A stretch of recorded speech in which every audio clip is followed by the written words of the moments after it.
आखण वाले सच ही आख गए ने कि सच दी अपनी एक ताकत होंदी है और सच दा अपना एक वेला होंदा है जिदे अगे तुसी जितनियां कंधां बना लो वो आखिर एक दिन ढह जांदियां। यही गल साडे सामने आ रही है इंडिया अंदर चलदी जिहड़ी किसानां दी तहरीक है, किसानी लहर है।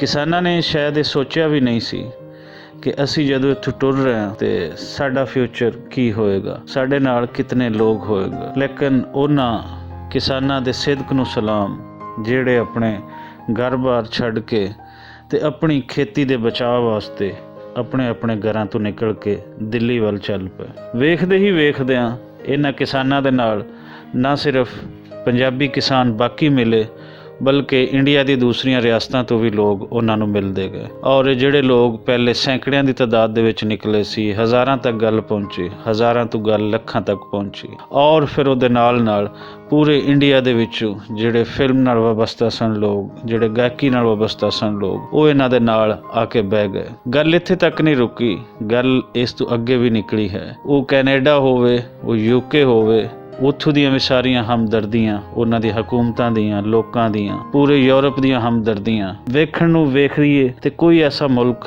नहीं बचदा जिथों इन्हां किसानां वास्ते आवाज़ नहीं आई। वो आवाज़ इन्हां किसानां दी आवाज़ नाल रल के इन्हां दे हक्कां वास्ते नहीं उठी। हुण असीं वेख्या ते सानूं इस गल दी खुशी हुई कि अमरीका की जिहड़ी सिख कम्यूनिटी है, ना सिर्फ सिख कम्यूनिटी, उन्हां दे विच बाकी मजहबां दे लोग भी शामिल हैं।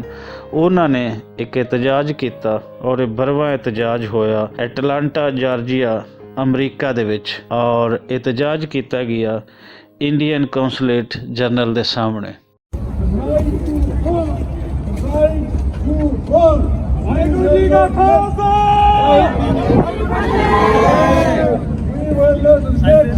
You take away our ownership.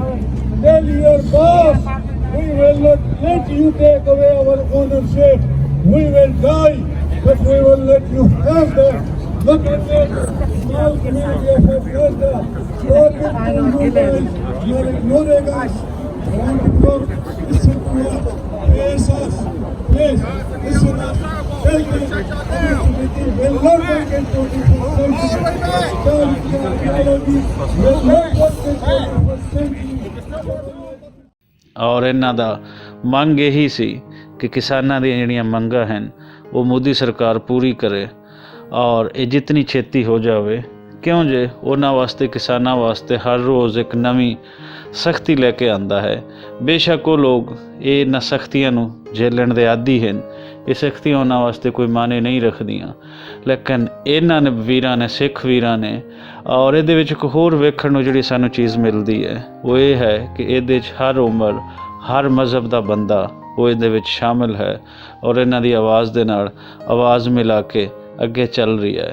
सोचण वाली गल ये है कि ये डेमोक्रेट हुकूमत जिहड़ी कहण नूं डेमोक्रेट हुकूमत है, ये लोगों दी आवाज़ां नूं अजे तक क्यों नहीं सुन रही, जिहड़ी आवाज़ नूं पूरी दुनिया महसूस कर रही है, जिस आवाज़ नूं हर दुनिया के खिते दे विच बैठा शख्स समझ रहा है कि इन्हां दी डिमांड जायज़ हैं। इन्हां किसानां दे जो बिल मोदी सरकार ने इन्हां दे खिलाफ पास कीते वो वापस लै जाण ताकि मसला ख़त्म होवे और किसानी दा एक इंडिया दे विच भरपूर तरीके नाल आगाज़ होवे।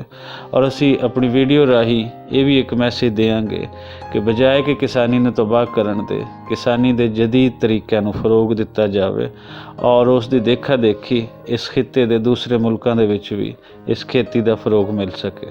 इन्हां किसानां दी हिम्मत नूं वेखदे होया पंजाबी दे मशहूर शायर उस्ताद दामन होरां दा एक मिसरा साडे ज़हन दे विच आंदा है, जिहदे विच उन्हां ने फरमाया सी कि रांझा तख्त हज़ारियों टुरे ते सही, रांझा तख्त हज़ारियों टुरे ते सही, पैरां हेठ सियालां दा जंग आंदा। सो इस सियालां दा जंग इन्हां किसानां दे पैरे दे थल्ले भी आएगा और जल्दी ही ये सारियां खुशियां लैके अपने अपने घरां नूं वापस मुड़नगे।